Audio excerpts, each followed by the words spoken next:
안녕하세요. 청년 이린입니다. 저는 앞에 나서는 것과 제 이야기를 다른 사람에게 하는 것을 가장 어려워합니다.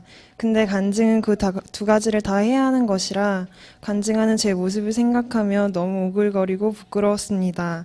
그래서 저를 좀 아시는 분들은 제가 이렇게 앞에 섰다는 것 자체가 이미 엄청난 간증이라는 것을 알고 계실 것 같습니다. 그리고 제가 생각해왔던 간증은 뜨거운 열정과 믿음이 있어서 하나님의 분명한 역사하심을 경험해야만 할 수 있는 것인 줄 알았습니다. 그런데 아직 제 삶에는 그런 경험이 없습니다. 또 세상적으로 봤을 때 남들에게 자랑할 만한 학벌이나 재주가 있는 것도 아니기에 더 막막했습니다. 그렇지만 간증을 준비하고 또 선포할 때 더 큰 하나님의 은혜와 선물이 있을 것이라는 말에 순종하기로 했습니다. 저는 모태신앙으로 눈을 떠보니 우리 교회를 다니고 있었고 23살이 된 지금까지도 당연하다는 듯이 교회에 나오고 있습니다. 그래서 교회는 형제가 없는 저에게 형제만큼이나 가까운 동생들이 있고 소중한 추억들이 많이 있습니다. 그래서 하나님을 믿게 된 특별한 계기가 있지 않았더라도 교회를 사랑했고 교회에 나오는 것이 즐거울 수 있었습니다. 하지만 제가 그렇게나 교회와 가까웠음에도 하나님과의 관계는 멀었습니다. 20살 때까지도 교회에서 느꼈던 즐거움을 생각해보면 친구들, 동생들과 놀았던 기억만 있지 하나님 덕분에 행복했던 기억은 없습니다. 그러다 어느 날 하나님을 믿는 내가 이렇게 무미건조하면 안 될 것 같은 불안한 마음이 들었습니다. 그러다 심한 공허함과 우울함도 자주 느꼈습니다. 원인은 몰랐지만 하나님을 경험하면 이런 내 삶이 달라질 것 같았습니다. 그래서 하나님과 좀 더 가까워지게 해달라고 나도 하나님의 임재를 경험해보고 싶다고 소망했습니다. 그러려면 예배의 자리를 꾸준히 지켜야 할 것 같아서 늘 교회에 붙어 있으려고 노력했습니다. 하지만 찬양과 기도를 할 때 감동이 없었고 말씀을 들을 때 귀는 닫혀 있었으며 성경을 읽는 것은 지루했습니다. 그렇게 계속 하나님과 가까워지는 것에 대해 고민하고 있던 중이었습니다. 어느 날 갑자기 저는 찬양팀을 하게 되었습니다. 남 앞에 나서는 것을 어려워하는 제가 기쁜 마음으로 순종할 리 없었습니다. 기도하고 고민해볼 틈도 없이 그냥 서라고 해서 의무감과 책임감으로 시작했습니다. 마냥 부담스럽고 떨리기만 한 자리였습니다. 지금 그렇게 앞에서 하나님을 찬양한 지 벌써 1년이 넘었습니다. 하지만 이제 그 자리는 하나님께서 저에게 주신 큰 선물 중 하나가 되었습니다. 남을 의식하느라 앉아서도 크게 찬양하지 못했었는데 그 자리에서는 크게 찬양도 해야 되고 가사도 더 집중해야 하고 기도도 해야 하고 손도 들어야 해서 억지로라도 하다 보니 어느 순간 하나님은 찬양 중에 저에게 은혜를 부어주셨습니다. 예전엔 찬양하는 것이 그냥 노래 부르는 것 같았다면 이제 찬양은 하나님께 드리는 경배와 기도가 되었습니다.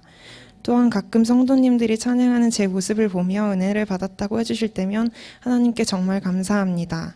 지금은 찬양할 때가 가장 기쁘고 행복합니다. 또 수요일, 금요일 예배를 모두 참석해야 해서 평일에도 예배의 자리를 지킬 수 있었습니다.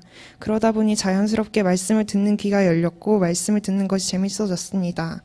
그러다 어느 날 또 갑자기 목자로 세워졌습니다. 이것 또한 의무감에 순종했었습니다.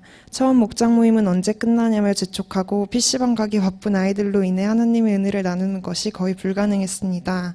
앞으로의 목장 모임이 너무 막막했습니다. 그래서 그냥 기도했습니다. 그러다 내가 먼저 하나님의 말씀으로 서야 한다는 생각이 들었습니다. 잘 하지 않던 큐티를 꾸준히 하기로 마음먹었습니다. 큐티 내용과 성경 말씀을 엄마와 나누기 시작했고 동생들과도 나누려고 노력했습니다.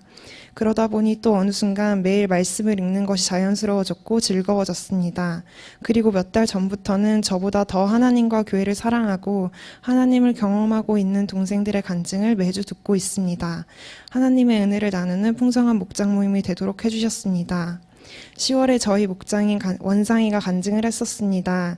그때 저는 우리 목원이 모두 그렇게 간증을 할 수 있으면 좋겠다고 말했었습니다. 사실 원상이 힘나게 해주려고 한 말이었는데 다음 주에 간증을 하는 윤주와 오늘 저를 포함해 벌써 목원 중 3명이나 간증을 합니다. 이렇게 목원들과 함께 하나님 안에서 성장하고 변화되는 것을 느낄 때마다 감사하고 또 감사합니다. 그리고 저는 지금 주일학교 교사도 하고 있습니다. 아이들을 좋아하지 않았던 저는 이제 아이들이 너무 예쁘고 선생님이라며 저를 따라주고 좋아해주는 아이들을 보면 기분이 좋습니다. 그리고 함께 섬기는 선생님들과 서로 기도 제목을 나누고 아이들을 위해 기도하는 시간이 행복합니다. 저한테는 이 일들이 감당하기 어려운 일이었고 갑작스럽게 주어진 일들이었습니다. 간증 또한 마찬가지였는데 그때 엄마가 하나님이 많이 급하신 것 같다고 말했습니다. 그 말을 들으니 하나님께서 이 모든 과정을 통해 저를 빨리 성장시키고 싶어 하신다는 것을 알게 되었습니다. 자격이 없고 준비가 안 됐다고 생각했었지만 하나님은 제가 생각했던 때와는 전혀 다르게 저를 이끌어가고 계셨습니다. 저는 순종을 통해 하나님과 가까워졌고 점점 더 가까워지고 있습니다. 하나님은 하나님과 가까워지길 원했던 제 마음을 아시고 역사하셨습니다. 그래서 그 버겁던 시간들이 지금은 모두 감사합니다.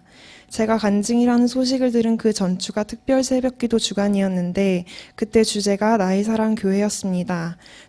저에게 교회를 통해 역사하신 하나님 감사합니다. 또 하나님을 경험한다는 것은 하나님의 사랑과 구원해 주심에 감격하여 눈물이 펑펑 나거나 가슴이 벅차거나 찬양과 기도를 하지 않으면 못 견딜 것 같은 분명한 계기가 있어야 되는 것인 줄 알았습니다. 그런데 하나님은 저에게 잔잔하게 은혜를 부어주셨습니다. 그래서 이제 저도 하나님을 경험했고 또 하나님을 사랑하고 있다는 확신을 갖게 되었습니다. 무기력하고 공허했던 하루하루는 늘 감사하고 기쁘고 귀한 날들이 되어가고 있습니다. 지금 제가 가장 노력하고 있는 것은 삶의 어려움 속에서도 늘 선하시고 오르신 하나님을 생각하며 하나님의 시선으로 모든 것을 바라보려고 하는 것과 매일 하나님께 기도하고 말씀을 읽는 것입니다. 앞으로도 언제나 가장 먼저 하나님을 의지하고 예배가 우선인 삶을 선택하려고 노력할 것입니다. 이렇게 제 삶에 역사하신 하나님의 은혜를 돌아보며 연말을 맞이할 수 있어서 감사하고 간증을 허락하신 하나님께 감사합니다. 앞으로도 더 주님과 가까워지고 제 삶에 더 큰 주님의 역사하심이 있길 기대합니다. 감사합니다.